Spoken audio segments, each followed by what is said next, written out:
있습니다. 제가 사실은 이게 제가 삶을 쭉 돌이켜 보니까 저는 뭐 책을 보고 연구하고 이렇게 가야지 하고 간 것 하나도 없습니다. 그냥 한 걸음 따라가는 힘은 있었습니다. 그래서 성령님께서 한 걸음 보여주실 때 한 걸음 따라가다 보니 그 다음 또 돌이 보이고 또 그 다음 한 걸음 가야 될 길이 보이고 이렇게 따라가다 보니까 제가 뒤를 돌아다 보니까 뚜렷한 선이 보이는 거예요. 이게 하나님의 스토리구나. 히즈 스토리구나. 제가 오늘 말씀드린 건 이제 간증을 겸해서 말씀드릴 텐데 이 부분 하나님께서 어떻게 선으로 만드셨는가라는 부분입니다. 그래서 이거는 사역이기 이전에 우리의 영적인 삶에 있어서도 공통적으로 여러분들하고 적용이 되어야 될 부분이 아닌가라는 것을 제가 깨닫고 있습니다. 그래서 오늘 제가 PPT를 좀 보면서 PPT를 좀 보여주시기 바랍니다. 때를 따라 양식을 나눠줄 자, 오늘 읽은 말씀 중에서 제가 있습니다. 지금 제가 24장 오늘 말씀을 읽었는데 두 가지 키워드, 이 말씀에서 제가 이 말씀을 받게 된 계기가 있습니다.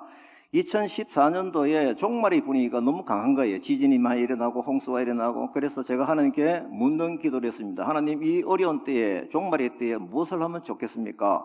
라고 묻는 기도를 했을 때, 이건 이강철 목사님 말씀 많이 하신 부분이죠. 저도 그렇게 많이 배워서 했습니다. 묻는 기도를 했을 때 그때 성령님께서 마태복음 24장을 보라는 마음을 강하게 주셨어요. 그래서 제가 24장을 다 폈죠.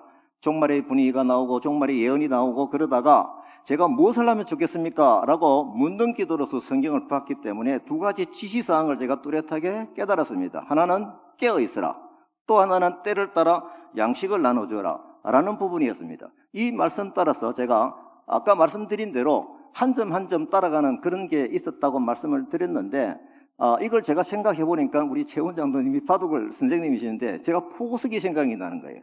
이 바둑은 싸움이거든요. 우리가 복음을 전하는 현장은 영적인 전투 현장입니다. 공감하시죠? 그러면은 이제 흑과 백이 어떻게 보면은 땅 따먹게 하고 세력 싸움 하는 거예요. 그러면은 제가 사실 선을 만드는 바둑이기 때문에 1번 옆에 3번 돌을 바로 옆에 선을 만들어야 되는데 띄엄띄엄 둬요. 하수는 모릅니다. 고수가 이유가 있겠지. 따라가면 됩니다. 그러다 보니까 나중에 보니까 이것이 아까 두었던 그 한 점이 포석이 커넥팅 포인트가 돼가지고 이렇게 선으로 만들어지는 굉장히 중요한 역할을 해가지고 전투에서 싸움에서 이기는구나. 이것이 바로 선교의 전략이고 전도의 전략이다 라는 부분을 제가 충분히 깨닫습니다. 제가 연변에서 제가 기억이 나는데 2010년도 제가 중국 유학생 사역하기 약 한 1년 전쯤에 하나님께서 저에게 포석을 두신 게 바로 이 내용입니다. 버스를 타고 가다가 차가 움직이질 않습니다. 그러다가 한참 줄을 서가 있는데 옆에 사이드로 곁길로 해가지고 앰뷸런스가 급히 한 대도 아니고 두세 대 막 이렇게 하는 거예요. 저는 이제 당연하게 앞에서 사고가 났구나, 급하구나 라는 생각을 가지고 보고 있었는데 멍 때리며 보고 있었는데 그때 하나님께서 저에게 강력하게 메시지를 주시는 거예요. 저에게 질문을 하셨습니다. 앞에 어떤 일이 일어났느냐? 대답하기 쉬웠습니다. 어렵지 않았습니다. 생명이 위험해서 빨리 가고 있습니다. 앰뷸런스가. 이것을 하나님께서, 성령님께서 영적인 상황으로 제게 탁 보여주시는 거예요. 내 주변에 영적인 상황에 이렇게 죽어가고 생명이 급한 상황이 없느냐? 제가 버스 제일 뒤에 앉아있다가 그걸 깨닫고 회개 기도를 했습니다. 하나님, 회개합니다. 왜 그러냐면은 제가 이강철 목사님에게 그때부터 25년 전에 전도 폭발 훈련을 받았거든요. 전도 폭발 훈련이 굉장히 강한 훈련입니다. 그거 받고 나서 25년 동안 제가 돌이켜보니까 전도 폭발을 가지고 복음을 전한 적이 한 번도 없었다. 그걸 알게 하시는 거예요. 부끄럽지 않느냐? 그래서 제가 그때 뒤에 앉아 회개 기도를 하고 하나님 알겠습니다. 제가 지금부터 전도 폭발 외워야 되는 게 많거든요. 녹을 벗겨내고 내 것의 무기로 만들어서 이걸 가지고 복음을 전하겠습니다. 라고 결심하는 기회가 있었습니다. 이때가 2009년도였죠. 제가 그 이후에 사실은 이 이전에 하나님께서 저에게 또 주셨던 기도의 마음이 있었습니다. 제가 중국에 1995년도에 처음 방문을 했는데 선교의 자유가 없는 것을 보았습니다. 제가 괜히 화가 나더라고요. 하나님, 제가 지금부터 중국을 위해서 기도하겠습니다. 그 기도했었죠. 매일 기도는 아니었지만은 정말 집중적인 기도를 했는데 그 뒤로 제가 중국을 방문할 때마다 선교의 자유가 없는 것 현장을 확인을 하고 그 기도는 선명해졌죠. 그러다가 아까 말씀드렸던 2009년도쯤에 전도 폭발 이래가지고 다시 이렇게 배우게 하고 다시 녹을 벗겨내고 제 것으로 만들었죠. 그래서 밀양에서 제가 전도폭발 연합 훈련을 했습니다. 그때 마산의 그 상당교회 목사님이 김양태 목사님이 전폭 전문가시거든요. 모셔가지고 12주 동안 밀양에서 연합으로 전폭 교육을 하는 거예요. 예. 제가 그것을 섬기면서 전폭이 된 그게 굉장히 강했다라는 것이죠. 그래서 이 전폭이 익숙해지면서 제가 교회 성가대에 앉아서 하나님 오늘은 누구입니까? 주시는 마음이 있는 그 영혼을 찾아가서 지사님이고 상관없습니다. 제가 이 전폭을 가지고 뚜렷하게 복음을 전했을 때 정말 우리가 상식적으로 정상적으로 성경대로 믿는 분이 그렇게 없더라고요. 제가 놀랬죠. 교회에서 이 부분이 전폭을 가지고 복음을 전하는 것이 익숙해졌을 때 하나님께서는 이제는 그 다음 포석을 두셨어요. 2010년도 부산대 중국 유학생 이 부분에 사역을 할 수 있는 마음을 주셨는데 제가 처음부터 뭐 교회 하기로 절대 그 생각을 못 했습니다. 단지 중국을 사랑하는 마음이 있었고 아내가 부산대학교 교수니까 제 집이 저 럭키 가깝잖아요. 그래서 제가 원목 식탁을 보니까 그 모습은 멀쩡한데 하루에 한 번 밥 먹을까 말까 제 모습하고 꼬라지가 비슷한 거예요. 그 모양은 멀쩡한데 네가 뭐 하느냐. 제가 연목 식탁을 보고 제가 선포했습니다. 제가 저 자리에서 아내를 통해서 중국 유학생 한 명씩 만나가지고 복음 전하고 양육하리라 결심을 합니다. 근데 아내에게 질문을 합니다. 제가 그러고 나서 식탁에게 선포합니다. 앞으로 내가 너희 쓰임새를 높여주겠다. 이게 2010년도 제가 기억하기로 한 7월 달쯤인 것 같습니다. 그때 또 하나님께서 저에게 늘 성령으로 깨닫게 하시고 말씀 묵상을 제가 생명의 삶을 따라 묵상을 하는데 말씀을 같이 주시면 저는 이거 하나님의 음성으로 듣거든요. 그때 말씀 묵상할 때 이사야 42장 1절부터 9절 말씀을 보는데 너무 깜짝 놀란 거예요. 이방의 정의를 베풀어라. 섬들이 그 교훈, 세상의 정의를 세우기를 섬들이 그 교훈을 앙망할 것이다. 눈물 자들은 눈물을 밝히고 갇힌 자를 감옥에서 이끌어내고 흑암 연자를 감방에서 나오게 하리라. 이제 새 일을 알린다. 주 여호와의 말이니라. 제가 이 말씀을 들을 때 아내를 부산대 중국 유학생에게 복음을 전하고자 하는 마음과 딱 연결되어져 가지고 하나님이 명령으로 들렸습니다. 그래서 이것 때문에 이 일이 일어난 건 아닙니다. 그러면서 제가 2010년도 마침 제가 중국을 품는 마음이 있다 보니까 사설 신학교를 좀 섬겼었어요. 기회가 와가지고 제가 이사장으로 섬겼죠. 그래서 거기 가서 신학교 강의가 있다길래 아내와 같이 애들과 같이 강의하러 갔습니다. 아내는 어성경일 기절 강의를 하고 저는 야전에 유치했던 하나님 마음으로 복음을 전하고 그렇게 하다가 선교사님이 2개월 뒤에 한국에 나온다는 겁니다. 시기적으로는 2010년도 8월 초에 갔으니까 10월 달에 한국에 나온다는 뜻이죠. 그때 제가 한 번도 생각해보지 않았던 말이 툭 튀어나가 버렸습니다. 왜냐하면 제가 중국으로 오기 전에 아내에게 물었거든요. 부산대 중국 유학생을 아내를 통해서 한 명씩 만나서 복음을 전하는 마음이 있었는데 아내에게 뭘 물었냐면은 여보 부산대 안에 중국 유학생 숫자가 몇 명이 좀 알아봐줘. 엉뚱한 질문이죠. 제가 지나가서 보니까 이게 방언적인 선포인 거예요. 그건 제 정신이 아닌 거예요. 중국 유학생 숫자를 물어가 어떻게 하겠다는 겁니까 제가. 그런데 답변이 1,500명이라는 거예요. 제가 깜짝 놀랐죠. 여러분이 안 놀라시면 제가 놀랍니다. 너무 놀라죠. 그렇게 많어? 이 마음을 품고 2010년도 7월 말 8월 초에 쿤밍에 신학교 가가지고 강의하고 선교사님과 교제를 하고 있었거든요. 그런데 선교사님이 2개월 뒤에 한국에 나온다는 거예요. 그러니까 2010년도 10월 달에 나온다는 거죠. 그때 제가 한 번도 생각해보지 않던 말이 툭 튀어나와 버렸어요. 선교사님, 부산에 금요일 날 저녁에 좀 오십시오. 왜요? 부산에 오셔서 제가 중국 유학생, 부산대안에 중국 유학생의 마음을 해볼게요. 오셔가지고 마지막 5분 동안 중국어로 메시지 해주십시오. 이 약속을 받아내는 거예요. 한 번도 생각해보자 뭐 툭 튀어나왔어요. 성령님의 마음이죠. 저를 움직이신 거죠. 약속을 받았습니다. 그래서 제가 아는 교수라고는 아내밖에 없습니다. 여보, 내가 밥값 100만 원을 내놓을 테니까 왜냐면 교수님들 이렇게 부탁을 해가지고 교수님들이 주관으로 부산단에서 중국 유학생의 밤을 하도록 좀 해줘봐. 아내가 제가 돈 들어가는 건 제가 교회 네트워크에서 다 만들어 줄게. 그래서 아내가 부산대 교수님 만나가지고 그래서 부산대 중국 유학생이 하는 기회가 생긴 거예요. 그걸 준비를 하다가 2010년도에 10월 달에 부산대 중국 유학생의 밤을 이렇게 하게 됩니다. 이제 사진은 지금 시간이 그렇게 길지 않아서 제가 좀 압축을 하면서 부산대 중국 유학생 학생도 장기자랑을 하고 그리고 저는 창원대 교수님입니다. 예.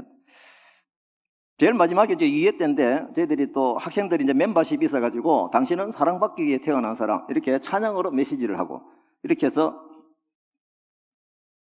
1회 했는데 애들이 너무 좋아해요. 그 다음 2회 때부터는 300명씩 초대를 합니다.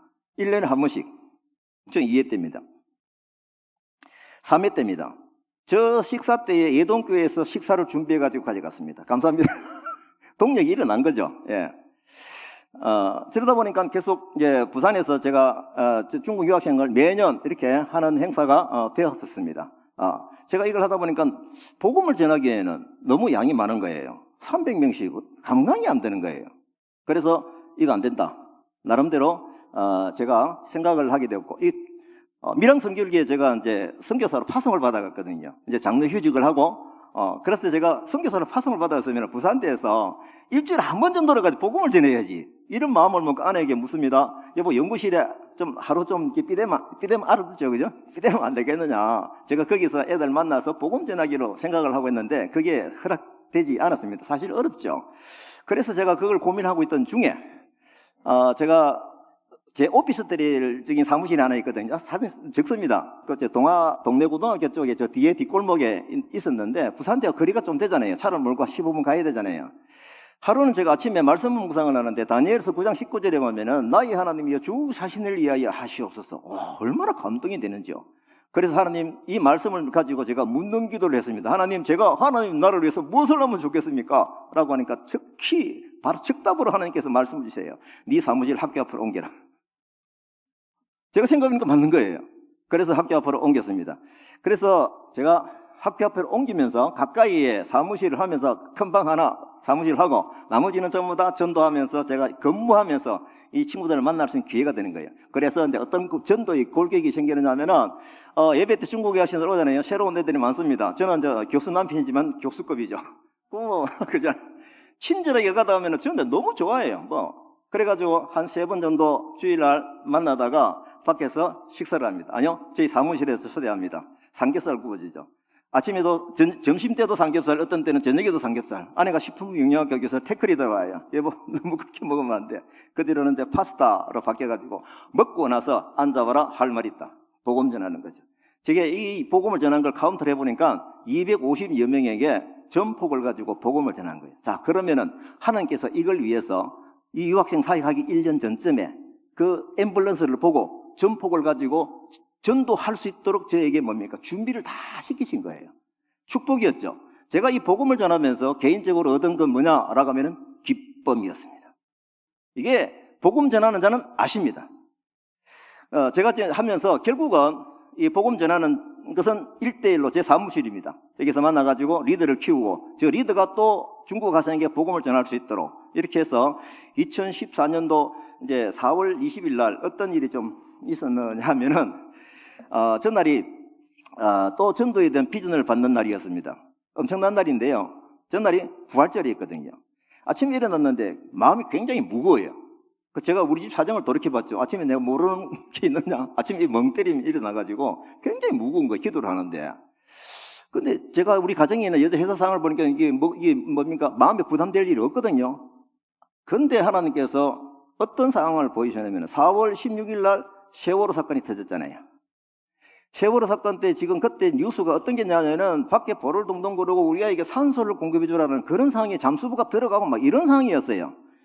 그때 하나님이 저 모습을 보여주면서 너는 잠수부이지 않나 잠수부 들어가라. 무슨 뜻인지 알겠죠? 잘못된 정보에 의해서 죽어가는 영혼들에게 네가 들어가서 산소를 공급만 구출해내라. 이 명령이 떨어지는 거예요. 그리고 너는 잠수부로 훈련을 시키라. 전도 교육도 시키라는 거예요. 그때부터 제가 이 전도에 대해서 열심을 한 것이 부산대 중국 유학생과 이주민 사역을 통해서 이 말씀의 배경과 주셨던 마음 때문에 큰 힘이 되어가지고 진행이 되었던 것이죠.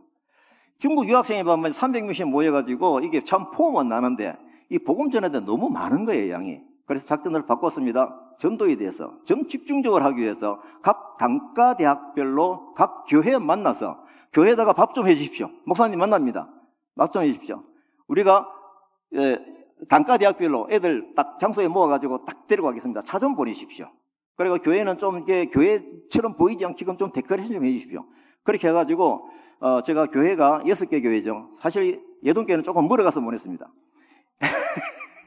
저 학교 주변에 가까운 게 목사님 다 만나가지고, 예, 교회에서 밥을 준비하고, 청년들을 동원해서, 생명수 교회입니다. 예, 저렇게 밥을 먹고 게임하고 하다가, 저는 온천 중앙교회입니다. 그러다가 결국은 뭐냐면은 간증을 하면서 중국 유학생을 내세우고 간증을 시키고 그들에게 복음을 전하는 이런 어떤 스케줄로 교회에서 전도 초청 만찬회를 실시하는 겁니다. 이것도 양이 너무 많아요. 왜냐하면 우리는 이 전도를 할 때 제 말고 다른 데로 준비된 사람이 없어요. 그렇게 많은 사람을. 이건 아니다 해서 또 이게 막 연구하고 하다가 부산대 앞에 카페 많은 거 아시죠? 카페 분위기가 한 30명 정도 들어가는 딱 사장님에서 예약을 합니다. 우리 이틀 동안 손님 2시간 동안 몇 시부터 몇 시까지 손님 받지 마라. 우리가 받다 사줄게. 오케이. 그래가지고 카페를 빌려가지고 저희들이 전도 초청 카페에서 하는 거예요. 예. 예. 저기 서 있는 친구가 중국 유학생인데 복음을 전하게 하고 다 교육을 시키죠. 예. 그래서 약 한 30명 모여서 그러니까 양이 많으니까 이틀간 카페를 빌려가지고 밥을 먹고 교제하고 하다가 복음을 전하는 거죠. 저 이래서 전하는 친구는 지금 중국에 교수하고 있습니다. 아내도 교수입니다. 예. 자, 그 다음에 또 뭐냐면, 왜냐면 늘 전도 고프니까 어떻게 하면은 이 유학생 애들에게 전도를 복음을 전할까? 그래서 기획전도 세 번째 어떤 것이 나오냐면, 제 아내가 식품영양 교수입니다. 애들이 요리를 해 먹고 요리 경연대를 하면서 또 관계를 맺고 이렇게 접촉을 하면 되겠구나라고 생각해서 여보, 그 조리과 교수님한테 그 조리실이 큰 게 있거든요. 그것 좀 우리 좀 하루 좀 빌리면 안 되겠냐 물어봐줘. 허락이요. 그래서 우리는 팀을 짜는 거죠. 한 조에 4명, 새로운 친구 2명 포함해서 4명, 각각 팀별로 요리 경연대를 한다. 그렇게 해서 이렇게 전도 초청 요리 경연대회를 또 저렇게 하게 됩니다. 물론 애들이 또 이제 여행을 참 가고 싶죠. 그래서 1박 2일 전도를 위한 여행을 합니다. 하루 저녁, 첫날 저녁에 복음을 전합니다. 그리고 이제 교수님 중에 신우의 교수님 계시거든요. 날 이렇게 전도 고프니까 어떻게 하면 효과적으로 전도를 할까? 이게 날 마음으로 기도하는 가운데 주시는 지혜대로 따라간 게 이 방법입니다. 그래서 연구실에 교수님한테 얘기합니다. 중국 유학생 1명, 2명 있는 교수님에게 신우의 멤버니까, 기독교인이니까 자기가 복음을 못 전해도 이렇게 부탁을 합니다. 교수님, 도시락 싸들고 수요일 날 점심 때 4주 정도 도시락을 가지고 갈 테니까 그 학생 보고 앉아 있으라고 그러십시오. 그래가지고 우리 학생들이 도시락을 들고 가서 4주 동안 만나서 대화하면서 관계를 맺고 복음을 전합니다. 그리고 마지막으로는 결국은 이렇게 해서 개인 전도가 이루어집니다. 저게 핵심이더라고요. 다 이게 리더에게 가르쳐서 개인적으로 복음을 전하는, 저희 다 사무실입니다. 예. 자, 저 사진도 재미있는 사진인데요. 부모님들이 자기 아들이 부산에 있으니까 부산에 관광차 오는 경우가 있어요. 정부가 들어오죠. 그러면 제가 하루 시간을 뺍니다. 점심시간부터. 부모님 모시고 그 자녀와 같이 식사를 대접하고 부산 해운대, 광안리 해수욕장 이게 막 쏩니다. 그래서 저녁까지 드시게 하고 광안대교를 건너고 저녁답에 그 다음에 광안리 해수욕장에서 우리가 건너온 광안대교를 불빛을 바라보면서 그렇게 즐깁니다. 그러면 그 부모님이 통역이 항상 들어옵니다. 장로님 중국에 꼭 놀러 오시랍니다. 내 깐닥해라. 그런데 저분은 시간이 좀 많아가지고 저희 집에 초청한 경우입니다. 저 식탁이 제가 아까 말씀드렸던 그 식탁입니다. 예. 식사를 하다가 제가 자녀에게, 학생에게 묻습니다. 너희 부모님이 너 교회 나가는 거 알고 계시냐? 예, 알고 계십니다. 오늘 복음 전하자. 됐나? 예, 네가 통역해라. 이렇게 해서 세 분의 어떤 부모님에게 복음을 전했는데 다 예수님이 영접하고 가는 거예요. 이건 뭐 있을 수 없는 일이에요. 근데 제가 돌이켜보면은 자녀들에게 해준 그것이 고맙다라는 거죠. 제가 제 친구 아버지도 놀러 오라 했으니까 저까지는 못했는데 갈 겁니다. 가서 상기하자. 그때 예수님 영접한 거. 예. 그러니까 이렇게 해서 결국은 제가 이걸 하면서 전도의 에너지가 뭐냐? 에너지가 굉장히 좀 중요하게 제가 체크되어진 게 있습니다. 첫째, 제가 깨달은 거는 결국은 성경 말씀이더라. 제가 이제 아내도 어성경 읽어지네. 저도 어성경 읽고 쭉 성경을 보다 보니까 이 전도의 메시지가 뚜렷하게 있는 거예요. 그래서 저 부분이 여러분들 가지고 있어야 됩니다. 그 다음에 또 어떤 것이 있어야 되냐면 영혼 사랑하는 마음이 있어야 됩니다. 영혼 사랑하는 마음. 이것이 없으면 아무 성경적인 배경이 있어도 속에 경일기죠. 그래서 영혼 사랑함. 그 다음 마지막 세 번째는 뭘까요? 무기입니다. 전도 도구가 있어야 되죠. 과연 내가 여러분들 가지고 있는 전도 무기가 어떤 게 있습니까? 전쟁을 치러 가면 무기가 따발총 하나만 있는 게 아니에요. 권총도 있어야 되고 수리탄도 있어야 되고 대검도 있어야 되고 그렇지 않습니까? 다양한 무기가 있습니까? 지금 전쟁터인데요. 그래서 저는 세 가지가 꼭 있어야 된다. 한 가지만 있으면 오래 못 간다. 네, 그건 제 개인적인 메시지입니다. 제가 2014년도 4월 달에 그때 말씀하신 아까 이거거든요. 하나님, 제가 이 종말이 때 무엇을 하면 좋겠습니까? 라고 해서 깨어있으라와 때를 따라 양식을 나눠주라. 이 부분을 조금 제가 약간만 설명을 드리도록 하겠습니다. 하나님, 제가 또 묻습니다. 제가 기도인 것 같다 느낌은 있지만 묻는 기도를 했습니다. 하나님, 깨어있으라가 무엇입니까? 다니엘 기도를 봐라. 정말 특이합니다. 이런 구체적으로 내려와요. 제가 다니엘 기도를 막 찾았죠. 9장에 찾았습니다. 결국은 다니엘이 어떤 기도를 했냐라고 하면은 예레미야서를 읽다가 지금 현재가 아니에요. 과거에 우리나라가 왜 망했는지 자기가 포로로 잡혀와 있으니까 그것을 보니까 예레미야서를 읽다가 자기 백성들과 임금들과 고관들이 잘못한 것이 기록이 되어 있는 걸 보게 된 거예요.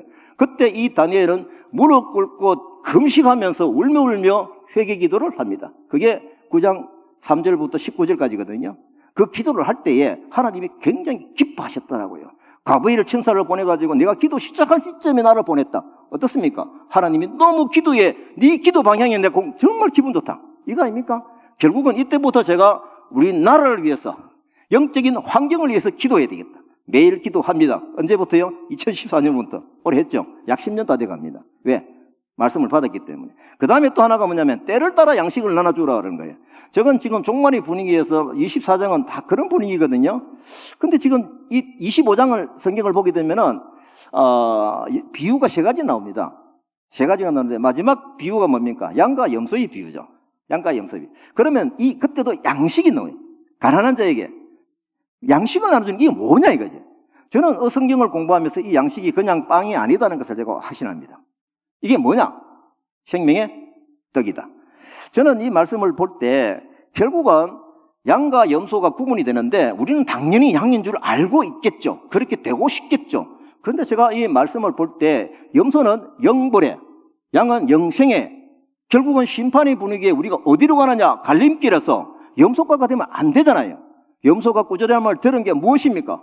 네가 양식을 나눠주지 않았다는 겁니다. 그 양식이 빵입니까? 저는 그렇게 해석하지 않습니다. 제게 깨달아진 것은 생명의 떡이다라는 것입니다. 제가 이 성경 공부하면서 생명의 떡 부분을 앞에서 예수님께서 하신 말씀들을 많이 보았거든요. 결국은 40일 금식하면서도 마찬가지 이 떡에 대한 이미지가 나왔었고요. 그 다음에 사마리아 여인에게 전도를 하면서 결국은 제자들이 왔을 때 제자들을 교육시키기 위해서 누가 먹을 것을 갖다 줬지? 라고 하니까 그때부터 예수님께서 제자들에게 작정하시듯이 교육을 하시는 게 바로 생명의 떡 강론입니다. 이 성경을 한번 보시면 다 나옵니다. 그 다음에 또 한 번이 뭐냐면 오병이어의 기적이 일어났을 때, 누가 기도했었죠? 오병이어의 기적이 일어났을 때 이 떡 먹고 배부른 백성들이 떡을 먹기 위해서 예수님 찾았을 때 너희들이 나를 찾는 이유가 뭐냐?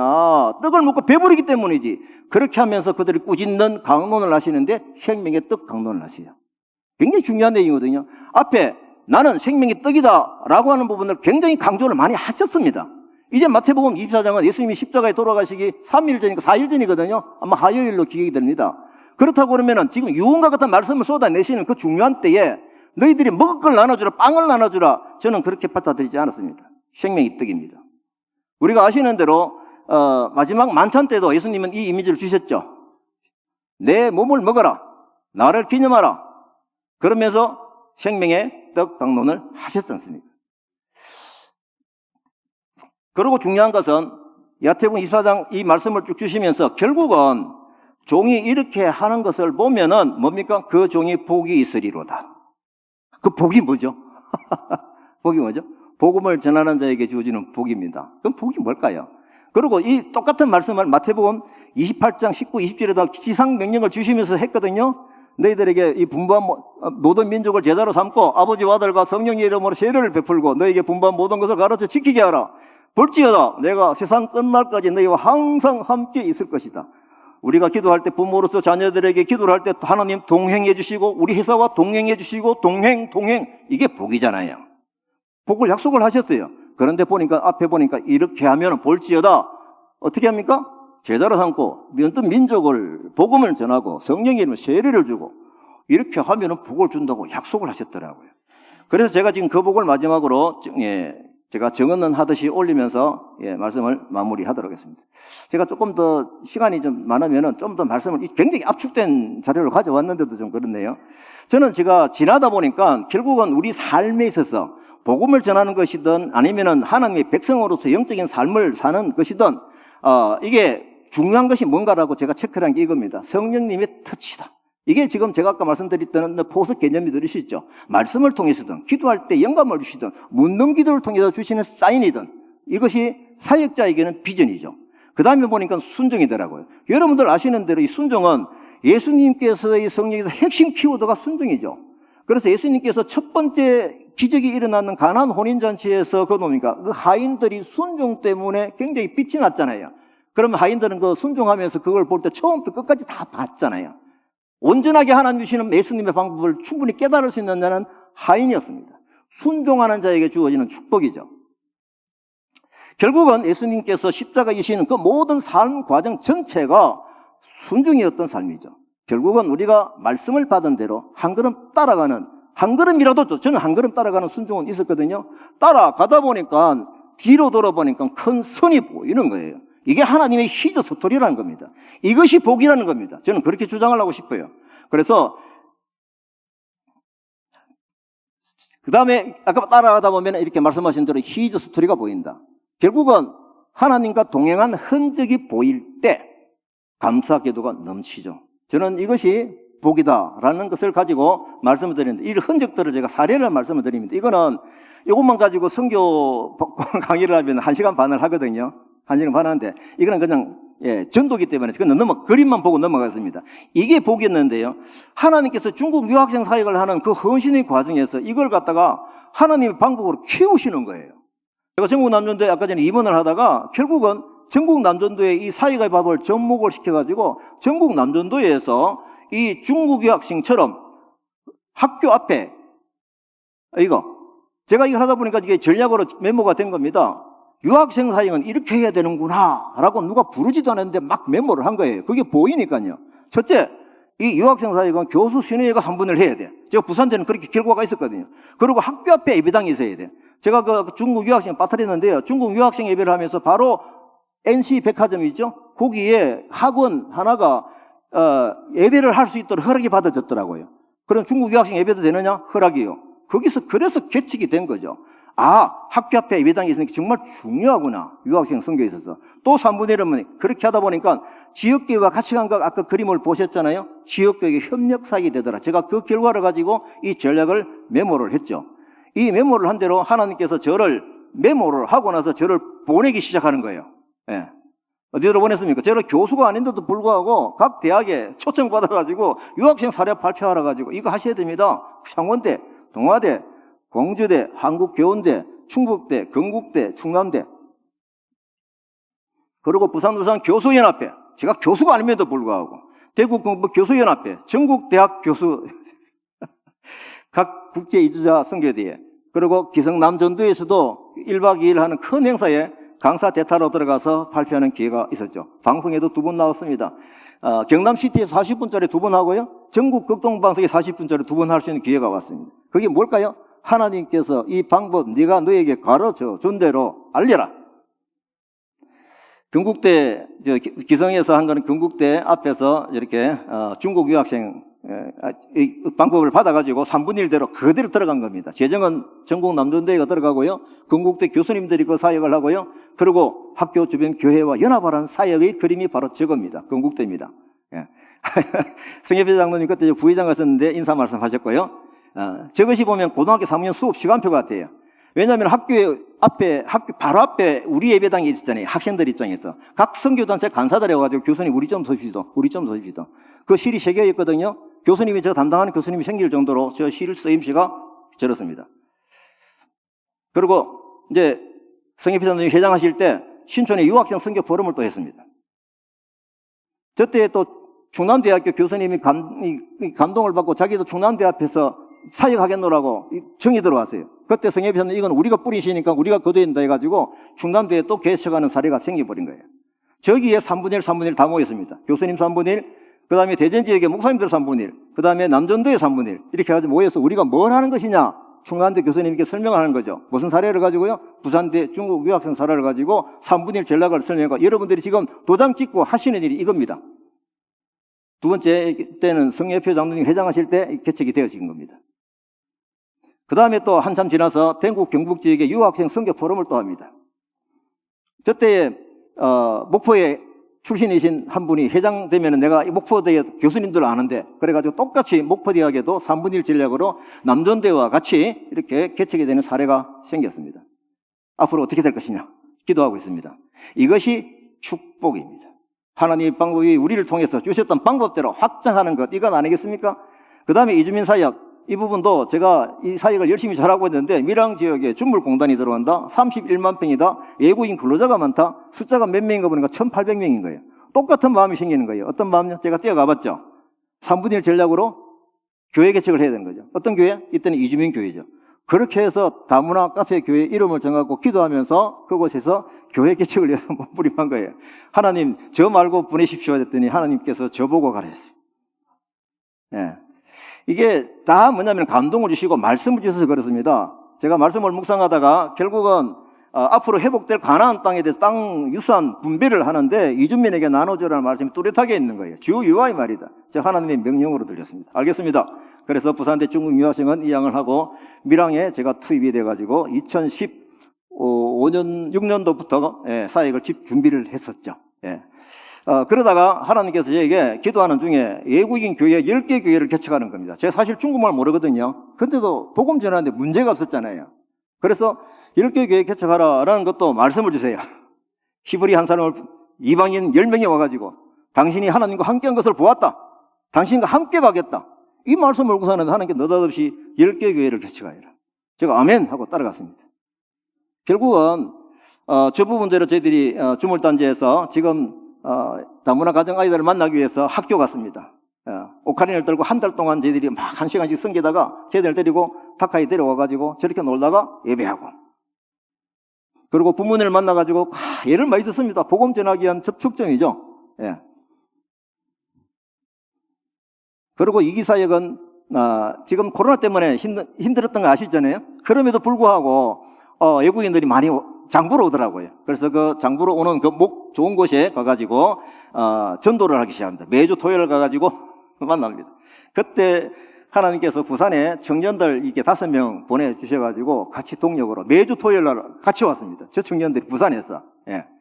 그래서 얘들하고 같이 외국인 저희 방글라데시 친구들입니다.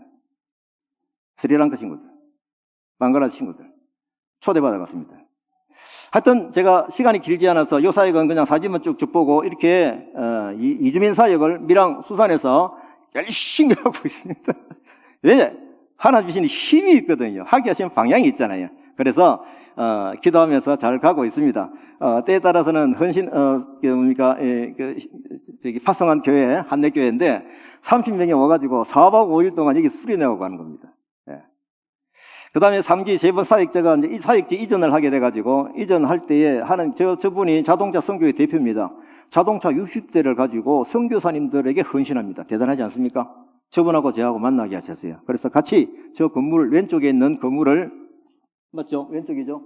여러분들 보기에는 왼쪽이 맞나요?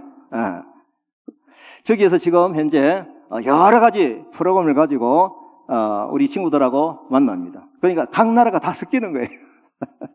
그리고 결국은 이 플랫폼 교회의 샘플 보여주신 대로 지금 현재 수산에서 다문화 카페 교회 세트를 가지고 하고 있습니다. 즉 교육 프로그램입니다. 지금 현재 이들이 돌리고 있어요. 굉장히 많죠. 그만큼 하나님께서 동력자를 붙여주셨어요. 제가 사역을 한 지 한 2년 때 되는데 동력자가 안 오는 거예요. 하나님 왜 동력자를 안 보내십니까? 제가 좀 항의적인 기도를 한 거예요. 그때 하나님께 주셨던 말씀이 내가 너를 보냈지. 그건 내가 보낸다. 제가 그 뒤로 불평 안 했습니다. 그 뒤로 2021년 8월 9일 날 저분을 만난 이후로 사역자가 오늘 저기 계시는 분들이 전부 다 거의 다 가요. 목사님, 선교사님입니다. 제가 상세한 설명을 못 드립니다. 그래서 지금 주셨던 마음대로 지금 차근차근 2-3명이 모인 곳에 하나님이 함께 하신다 했으니까 저희들은 교회라고 선포하고 그들과 만나서 복음 전하기 관계 맺고 가고 있습니다. 지금 전문 선교사님들하고 이 소문을 듣고 많이 오셔가지고 아까 말씀드린 대로 선교사님들이 이제 사역지 전환이 일어나야 될 때가 많이 왔거든요. 여기 오시더니 여기 좋다고. 그래서 합류하신 스리랑카 선교사님, 또한 또 호주에서 하셨던 선교사님, 목사님 부부 이렇게 오시는 분들이 저 스리랑카 선교사님이고, 위랑 선교교회 장로님 와가지고 한글 교육도 오시고, 태국에서 12년 선교하셨던 분인데 오셔가지고 합류하시고, 저분하고 또 나중에 결혼했어요. 그리고 저 전도사님인데 저분 참 독특한데 7개월 동안 여기 와 3분의 1 전략을 배우고 지금 기장에 가셨습니다. 기장에 가셔가지고 똑같이 3분의 1 전략으로 기장 기독교 연합회 3월 23일 날 목요일 저녁 7시부터 이거 합니다. 제가 강사로 갑니다. 거기 가서 연합으로 중소도시가 연합으로 할 수 있는 사례를 발표하면서 할 수 있도록, 이게 복이지 않습니까? 지금 또 우리 정상석 목사님, 저분은 현재 초등학교 선생님입니다. 한 달 전에 합류됐습니다. 오셔가지고 같이 사역을 하고 있습니다. 얼마나 훌륭한 분이지. 저 사역들은 제가 시간이 막 넘어가서 이렇게 좀 다 넘기겠습니다. 그냥 사진을 보시고요. 저것도 참 중요한 사례인데, 시골교회에 집사님이 도전을 받아가지고 왔었길래 제가 전도하는 방법 다 이렇게 드리고, 저분이 이제 영적으로 보는 외국인을 바라보는 눈이 떠진 거예요. 자기 교회 장로님에게 농사지으러 온 캄보디아 2명, 남편까지 3명, 저 영혼이 보이는 거예요. 복음 전해야 되겠다고. 내가 다 도와줄게. 자료 주고 다 해가지고, 저 제일 밑에 사진은 자기 집에서 이제 성경 공부 예배 시작합니다. 저건 우리가 사역적인 그림들이고요. 저 센터가 지금 현재 마련되어져 있습니다. 저 센터에서 지금 원룸도 주지만은 지금 저기는 2박 3일이든 3박 4일이든 선교 소그룹 선교 세미나 하는 장소로 지금 가고 있습니다. 안방 선교예요. 다음 시대 중요하거든요. 젊은 애들이 와가지고 이 얘기를 듣고 갑니다. 현장에 와서 듣고 가는 거죠. 요거 아시죠? 이강철 목사님, 애동교회에서 집회하시고 나서 그 다음 목사님들, 선교사님들 같이 본부시대 영성훈련을 어디서 했느냐? 감사하게도 3박 4일 동안 다카 건물에서 했습니다. 국민일보에도 이렇게 신문이 나는 거, 참 초라한데 우리 모습은 이게 알려야 된다고. 기자가 얼마나 성화스럽게 접촉을 하는지요. 통계사로 나오게 된 거죠. 저런 부분들도 거창 지역에 연합 목사님들하고 같이 하는데 제가 불려가지고 90분 동안 발표합니다. 여기서 연합으로 다카처럼 호라를 마련해서 이주민 선교하십시오. 연합을 하십시오. 그거 발표합니다. 제가 부전교회에서 발표한 겁니다. 부전교회에서 90분 시간을 이주민 선교로 전환을 해야 되는데 어떻게 해야 되지? 현장 사역자를 부르자. 누구 부를까? 쟁기 한번 불러보자. 그래 가서 제가 90분 동안 하루 저녁에 발표를 했습니다. 그리고 아까 말씀드렸던 지금 다음 목요일 날, 이번 주 목요일 날 기장연합회에 가서 말씀을 드리게 될 겁니다. 저희들이 팀워크들, 사역팀. 제가 지금 이제 저거 마지막 결론 사진인데요. 좀 시간이 좀 지나서 죄송합니다. 지금까지 우리가 이제 비유하자면 크루즈 여행을 하듯이 생활을 했다면 교회 생활을 좋습니다. 신앙생활 좋습니다. 이제는 종말의 때이니 전투 현장에 들어가자. 무리한 요구입니까? 하나님 그렇게 바라보시겠죠. 이제는 뭡니까? 항공모함에서 각각 전투 위치에 들어가라. 저는 이렇게 마음을 먹고 이 두 사진을 같이 올려드립니다. 제가 저 세월호 사건 잊지 못하죠. 여러분들 큰 사건으로만 인식하는 게 아니라 저에게는 영적인 의미로서 바라보게 되는 거죠. 잘못된 정보에 의해서 죽어가는 사람들, 또 잘못된 정보는 퍼뜨리고 지는 살아나겠다고 나온 사람 욕 많이 했잖아요. 결국 우리는 어떻습니까? 우리 주변에 이런 경각심이 생기지 않느냐라는 마음을 여러분들에게 말씀을 드립니다. 저건 지금 이주민들에 대한 통계인데요. 우리나라가 지금 계속적으로 지금 코로나 때문에 많이 줄어들었는데 딱 곡선이 내려갔잖아요. 지금 엄청나게 들어옵니다. 그래서 지금 현재 250만 저로 보고 있거든요. 앞으로 이걸 500만까지 늘어날 것이다라고 예상되는 분들, 예상하는 분들이 많이 있습니다. KWMA에서 선교운동을 할 때 옛날에는 100만 자비랑 선교운동을 부르지는데 KWM 사무총장이 강의를 했습니다. 울산에 와가지고 이제는 이제 미션 마인드드 크리스천, 교회 내에서 선교적인 마인드를 가진 크리스천을 만들어내는 것이 핵심이다 라고 방향을 KWMA 세계선교협의회에서 이렇게 정했습니다. 마지막으로 칠레의 아타카마 사막입니다. 저기는 비가 안 오기로 유명한 곳입니다. 그러니까 사막이죠. 그런데 2015년에 기상이변이 나가지고 폭우가 쏟아졌어요. 폭우가. 이 사진과 비교되십니까? 저걸 볼 때 우리는 뭘 깨달아야 됩니까? 하나님께서 창조하실 때 저 씨앗이 숨어 있는 것처럼 생명체가 숨어 있는 죽은 것처럼 보이는 생명체가 있단 말입니다. 거기에 우리가 어떻게 해야 되느냐라고 하는 것은 명백해지지 않습니까? 성령의 비를 우리를 통해서 뿌리게 해서 숨겨져 있는 영혼들이 싹이 나고 꽃이 필 수 있도록 우리가 사명을 다하자. 감사합니다.